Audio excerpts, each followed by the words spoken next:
बया को आबो जहाँ तीना के मानमी मेना बना जतो हड़ा मने रेगे जहान बांग जहाँ कुकमु मेना ताबोना ओना कुकमु आबो दो तीसो बाबो सारी दाड़े कना बो ओंका आडी आयमा हड़ा से आडी आयमा नेनालिया पेड़ा हड़ा कुकमु मेना ताकवा कुकमु पुरो के बाको पुरो दाड़े कान ताकवा को नेल में मने रे शांति चिंतो एटकेटोड़े प्रॉब्लम समस्या सुख दुख हिजुग गया चला गया बट आबो ओना बाबो भाबाव गया बो जे आबो चिका कते निजे डेवलप आबो निजे डेवलप हुई नेल में मानमी आबो माना खना आडिगान चेंज कना बो आबो नितो ओका परिवेश परिस्थिति से नितो आबो जहाँ समाज रे मेना बना ओना समाज आडिगान के चेंज कना परिवर्तन कना मांग मानमी आंधा पतियोते नेतार हो मेना को बट मांग मानमी चिका था मांग मानमी कुसंस्कार तेगे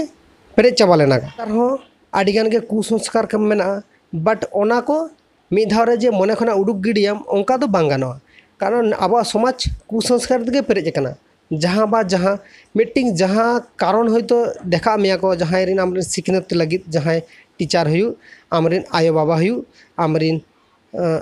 आम दादू ठाकुमा जहाँ के हुयु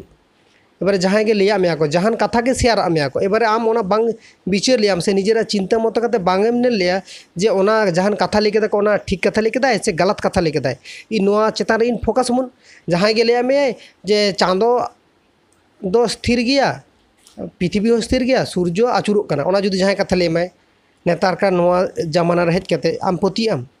बांग पतियाम से ओने ओका के जखन जहाँ साइंटिस्ट को विज्ञानी को परीक्षा करते जखन लई के बांगा सूर्य दो स्थिर गया पृथ्वी आचुरुक कना तबे तो पतियेना को मांग रे जहाँ तीन हर ले लिया को जहाँ तीन माने फेमस साइंटिस्ट ले लिया को नुकु को उन समय रे उनको ओना कथा लई खातिर तेगे पांजा पांजाते गज एका को कि आम सामने नितो इन समाज रे हेना इन होयतो मिटी एमन समाज रे मेना इन जुदी नितो सारी कथाइन लैया हर जुदी ओ जहाँ कुसंस्कार रे पेरेज कना इन जुदी नोआ कथाटा इन लैया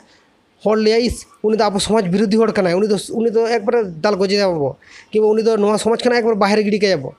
ओने ओंका कथा रे लैया को बट ओका सारी ओना दो हर बाको माना को बट आको बाडाय को जे नोआ सारी कना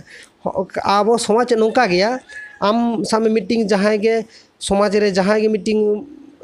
पपुलर हर कनाय उनी सामने समाज रे आबो जतो हर के आदर्श में मानायाबो एबारे उनी हर समाज रे जहाँ के कमी दाय आबो ले दो बांग उनी हर दो भागी की कमी दाय जतो जहाँ के कमी करे आबो समाज लगित के तो कमी दाय आबो हयतो नोआ भाबाय आबो सत्य के सारी समाज लगी कमी दाय एबारे उनी जुदी समाज रे आबो जुदी बैड इफेक्ट बोलो गलत गलत इनफरमेशन जुदी शेयर आबो ना आय आबो तो नोआ करायाबो आबो तो नोंकान आबो तो